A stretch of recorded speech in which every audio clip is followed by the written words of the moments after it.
Assalamualaikum warahmatullahi wabarakatuh. Insya Allah, kalau kita sudah belajar mendalam, belajar mengenal diri, belajar mencari tahu asal-usul diri kita, sesungguhnya di balik batang tubuh kita ini, sesungguhnya di balik jasmani kita 9 pintu jasad ini, sesungguhnya di balik darah, daging, tulang, kulit, urat, bulu, jantung, empedu, limpa, hati, dan paru-paru ini, ada jiwa, ada nafas, ada Nur Muhammad, ada nyawa. Nyawa yang terdiri dari elemen Nur Muhammad, yang terdiri dari elemen jiwa, yang berada di posisi nafas. Nafas, jiwa, dan Nur Muhammad. Nyawa yang biasa disebut ini adalah sesungguhnya di baliknya ada Allah Subhanahu wa Ta'ala. Maka kita menyadari bahwa sesungguhnya yang berada di balik kedua pandangan mata adalah Allah. Allah yang memandang dan melihat. Yang berada di kedua pendengaran ini adalah Allah. Allah lah yang mendengar. Yang berada di balik lidah perkataan, ucapan mulut ini adalah Allah. Allah lah yang bersuara, Allah lah yang bunyi, Allah yang berbicara. Di balik gerakan nafas hidung, Allah lah yang bernafas. Di balik tangan, gerakan kaki melangkah, Allah lah yang berada di balik tangan. Allah yang berada di balik kaki, Allah yang menggerakkan. Kalau kita memikirkan ini semua, maka insya Allah justru kita menyayangkan kembali kepada mereka yang tidak faham tentang suluk, yang tidak faham tentang perjalanan mengenal diri, yang tidak faham tentang perjalanan mengenal asal-usul diri ini. Mengapa? Karena kitalah pelaku yang mengalami, melakoni, dan merasakan. Kitalah yang bertemu dengan Allah, kita yang menjalani, kitalah yang mi'raj, kitalah yang merasakan adanya Allah di titik rasa di hati dan kolbi ini. Kitalah yang merasakan adanya kerinduan kepada Allah. Kita yang merasa adanya cinta kepada Allah. Maka keyakinan akidah yang bernama cinta itu berada di titik rasa, di titik hati, di titik kolbi.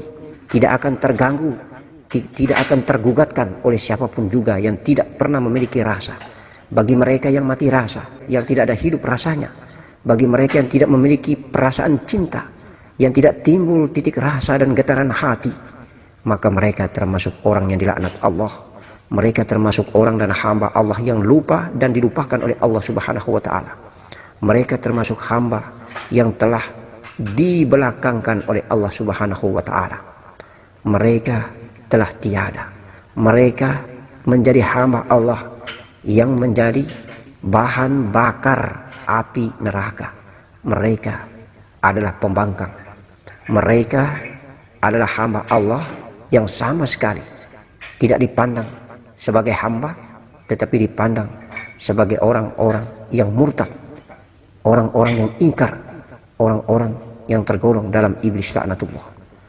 Insya Allah orang-orang ini, hamba Allah ini yang tidak pernah mengalami, melakoni, dan merasakan adanya Allah, maka mereka tergolong hamba Allah yang musyrik. Mereka tergolong mensekutukan Allah. Mereka menjadikan aku diri aku hambanya lebih besar, lebih tinggi daripada aku Allah. Oleh karena itu maka belajar mengenal diri, kita tidak belajar menonton, menyaksikan, mengikuti perjalanan orang selain diri kita. Belajar mengenal diri adalah belajar kita menyaksikan, mengikuti, mengawasi perjalanan diri kita, agar kita tahu bahwa di balik diri kita ada Allah. Ada Allah. Ada Allah berada di balik batang tubuh. Ada Allah berada di balik jiwa, nafas, dan Nur Muhammad. Ada Allah berada di balik nyawa. Ada Allah. Allah lah dalam af'al bergerak dan menggerakkan batang tubuh. Allah lah dalam af'al menzahirkan dirinya sebagai jiwa dan nafas. Allah lah berkedudukan di nyawa. Allah lah berkedudukan di nafas. Allah lah berkedudukan di Nur Muhammad. Allah lah yang berada di balik diri. Maka Allah berkata, aku lebih dekat daripada urat lehermu. Aku berada di dalam dada, di dalam kolbimu, di dalam fuad, di dalam sagofa, di dalam Nur Muhammad, di balik rahasia Nur Muhammadmu, di dalam diri Nur Muhammad itu ada aku, Allah, Allah, Allah, Allah. Maka engkau akan buktikan, aku akan bersuara, Allah, Allah, Allah. Apabila engkau mengkusukan, dan akulah yang mengkusukan batang tubuhmu, akulah yang mengkusukan jalan darahmu dari dagingmu, tulang dan kulitmu. maka aku akan munculkan dengan suara aku, Allah. Ketika engkau mengucapkan la ilaha illa Allah, itu berarti engkau mengucapkan tiada Tuhan kecuali aku Allah yang ada. Tidak ada Tuhan-Tuhan selain aku Allah. Insya Allah, aku jugalah yang mengucapkan kalimat itu. Aku juga yang menyatakan diri, hanya ada aku Allah. Ahdatul wujud, aku yang tunggal, aku Allah yang esa. Tidak ada aku yang lain. Bukankah akulah yang bersuara di balik mulut pembicaraanmu? Bukankah aku yang melihat di balik kedua pandangan matamu? Bukankah aku yang mendengar di balik kedua pendengaran telingamu? Bukankah aku yang berpikir di balik wadah otak kepalamu? Bukanlah aku yang mengangan-angan melalui nafsuku, melalui nafsu bumiku? Bukankah aku yang berada di balik nafsu ketuhanan mutmainnah yang tenang? Insya Allah, aku Allah. Innani anallah. Sesungguhnya aku Allah. Innani anal haq. Sesungguhnya akulah pencipta. Mari kita mengkaji, merenung diri baik-baik bahwa sesungguhnya hidup ini hanya dikawal 3. Nur Muhammad meliputi jiwa, berkedudukan di nafas. Insya Allah, Nur Muhammad meliputi jiwa, berkedudukan di nafas, namanya nyawa. Nyawa ini dikawal dengan ketat oleh 2 nafsu. Nafsu mutmainnah, nafsu rabaniyah, nafsu ketuhanan Allah subhanahu wa ta'ala, dan nafsu bumi yang bersumber daripada makanan dan minuman bumi. Allah berfirman di dalam surat Al-Syams ayat 7-10. Wa nafsin wa ma sawwaha fa alhamaha fujuraha wa taqwaha. Qad aflaha man zakkaha wa qad khaba man dassaha. Demi jiwa dan penyempurnaan ciptaannya, maka Allah mengilhamkan kepada jiwa itu jalan kefasikan dan ketakwaan. Jalan kefasikan dan ketakwaan. Allah mengilhamkan kepada jiwa itu jalan kefasikan dan ketakwaan. Sesungguhnya beruntunglah orang yang menyucikan jiwa dan merugilah orang yang mengotorinya. Al-Syams ayat 7-10. Jalan kefasikan dan ketakwaan. Itulah 2 nafsu. Nafsu rabaniyah, ketuhanan Allah. Nafsu mutmainnah, jalan ketakwaan. Dan nafsu bumi, makanan bumi dan minuman bumi, hawa bumi. Itulah jalan kefasikan. Maka ketika Allah berada di balik kedua pandangan ini, dililiti dan diliputi 2 nafsu ini. Yang paling terluar adalah nafsu bumi. Kemudian lingkaran yang kedua adalah nafsu rabaniyah. Lingkaran yang ketiga Nur Muhammad. Di balik Nur Muhammad Zatullah. Maka apabila tebalnya lingkaran terluar yang bernama nafsu bumi, maka sesungguhnya Allah yang berada di balik pandangan mata ini menjadi kabur. Karena cahaya dasar daripada Allah tidak bisa tembus sampai keluar titik terluar. Mengapa? Karena dosa-dosa bumi yang dilakukan aktivitas batang tubuh begitu tebal. Menjadi hijab dinding yang tidak terlihat sehingga gelap adanya. Pandangan-pandangan berdosa, pandangan-pandangan maksiat, pandangan-pandangan bumi, pandangan-pandangan haram, pandangan-pandangan yang melanggar sunnah, pandangan-pandangan yang tidak mengikuti perintahnya, pandangan-pandangan yang menghalalkan larangannya. Insya Allah yang membuat tebal sehingga cahaya dasar Allah subhanahu wa ta'ala melalui Nur Muhammad tidak bisa tembus bersinar hingga sampai keluar. Dasarnya cahaya ini tidak mampu menembus karena tertutupnya dosa-dosa bumi dari kedua pandangan mata.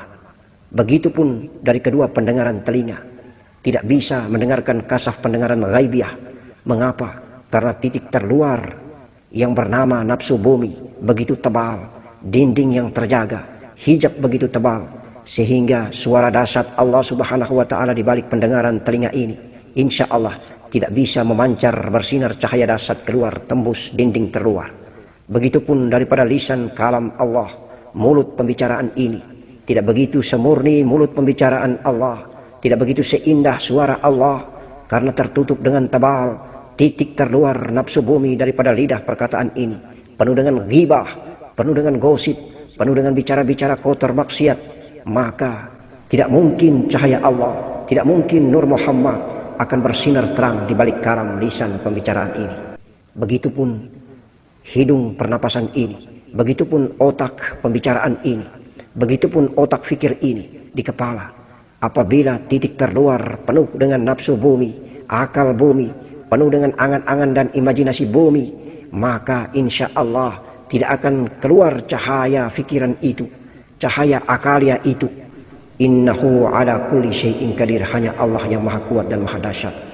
Maka caranya satu-satu adalah dengan cara berzikir, menghilangkan nafsu natika, kullu jasad, menghilangkan latifah-latifah kita dengan zikrullah, dengan tafakur Allah, dengan berfikir merenung diri, dengan beristighfar dan bertaubat, dengan menjalankan sunnah Nabi Muhammad sallallahu alaihi wasallam, agama terindah dan agama yang paling mulia yang diberikan dan diajarkan kepada kita tentang tata caranya bagaimana kita melenyapkan nafsu bumi dengan berpuasa, bagaimana dengan caranya kita melenyapkan nafsu bumi dengan berzikir dan menegakkan sholat, mendirikan sholat 5 waktu sehari semalam, mengamalkannya dan menambahkannya dengan sholat-sholat sunnah untuk menambal kesalahan dan kekurangan yang ada pada sholat wajib dan sholat fardu. Insya Allah begitu indahnya 5 rukun pijak dasar acuan rukun Islam agama kita. Oleh karena itu maka perhatikan baik-baik di dalam belajar mengenal diri, belajar mengenal asal usul diri ini adalah belajar membasmi, menghancurkan, melululantahkan titik terluar yang menjadi dinding hijab terbesar melalui tembusan-tembusan zikrullah yang dahsyat. La ilaha illa Allah, la ilaha illa Allah, la ilaha illa Allah, la ilaha illa Allah, Allah, Allah, Allah, Allah, Allah. Insya Allah hanya ada aku, Allah. Tidak ada Tuhan-Tuhan lain. Tidak ada Tuhan-Tuhan nafsu. Tidak ada Tuhan-Tuhan lain. Tuhan-Tuhan harta, Tuhan-Tuhan pangkat, Tuhan-Tuhan jabatan, Tuhan-Tuhan kedudukan, Tuhan-Tuhan keakuan hamba, Tuhan-Tuhan egoisme, Tuhan-Tuhan ketakaburan, Tuhan-Tuhan ujub dan sombong. Tuhan-Tuhan itu tidak ada. Yang ada hanyalah Tuhan Allah. Tuhan Allah. Allah yang tunggal. Allah ahdatul wujud. Allah yang berada di balik segala zahir ciptaannya. Maka kehidupan di muka bumi ini hanya dikawal 2, nafsu rabaniyah dan nafsu bumi, kefasikan dan ketakwaan. Hanya ada 2 jalan. Jalan mana yang dipilih silakan. Apabila engkau memilih jalan kefasikan, maka engkau akan tenggelam di dasar neraka. Tetapi apabila engkau memilih jalan ketakwaan, engkau dihadiahkan dengan jannah, surga yang indah. Allah menciptakan akal berdiri di tengah-tengah agar bisa memilah-milah dan memilih-milih kefasikankah atau ketakwaankah.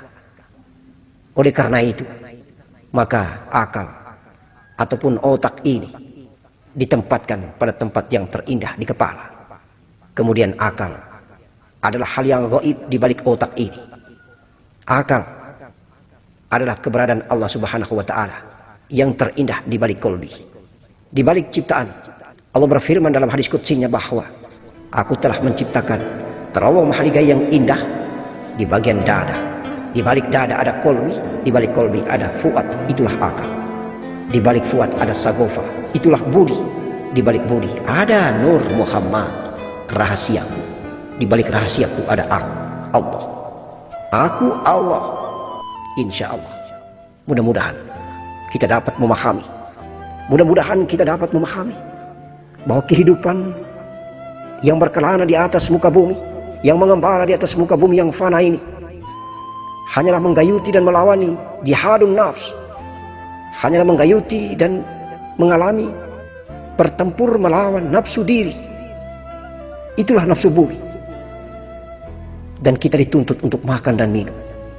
Bagaimana cara mengendalikan makan dan minum? Ikutilah sunnah Nabi. Makanlah setelah engkau merasa lapar. Berhentilah engkau sebelum engkau merasa kenyang. Dengan cara dan terapi mengolah makan dan minum yang sederhana seperti inilah, insya Allah sepertiganya kita hadiahkan untuk makanan perut ini. Sepertiganya kita hadiahkan untuk minuman perut ini. Sepertiganya mari kita berikan perjalanan nafas ini agar indah masing-masing memiliki porsi jatah, sehingga tidak saling merampas. Jangan sampai engkau mengungguli salah satunya. Tetapi apabila engkau belajar dalam dan dalam, maka sepertiga dari makanan itu pun telah hilang, sepertiga dari minuman itu pun telah tiada. Yang ada totalitasnya hanyalah nafas. Semuanya menjadi makanan nafas. Itulah zikrullah. Semuanya menjadi makanan jiwa. Itulah berpuasa. Semuanya menjadi makanan nafas dan jiwa. Itulah beribadah. Jiwa yang akan menjadi jiwa mutmainnah. Nafsu yang akan menjadi nafsu yang tenang, nafsu mutmainnah. Nafas yang menjadi nafas yang tenang, nafas mutmainnah. Nafas ketuhanan Allah, nafsu ketuhanan Allah, jiwa ketuhanan Allah, jiwa-jiwa rabbaniya, nafsu-nafsu rabbaniya, nafas-nafas rabbaniya. Subhanallah, subhanallah wa bihamdi, subhanallah al-azim, subhanallah wa bihamdi, subhanallah al-azim, subhanallah wa bihamdi, subhanallah al-azim. Hasbunallah ni'mal wakil, ni'mal maula wa ni'mal nasir. Insyaallah. Assalamualaikum warahmatullahi wabarakatuh.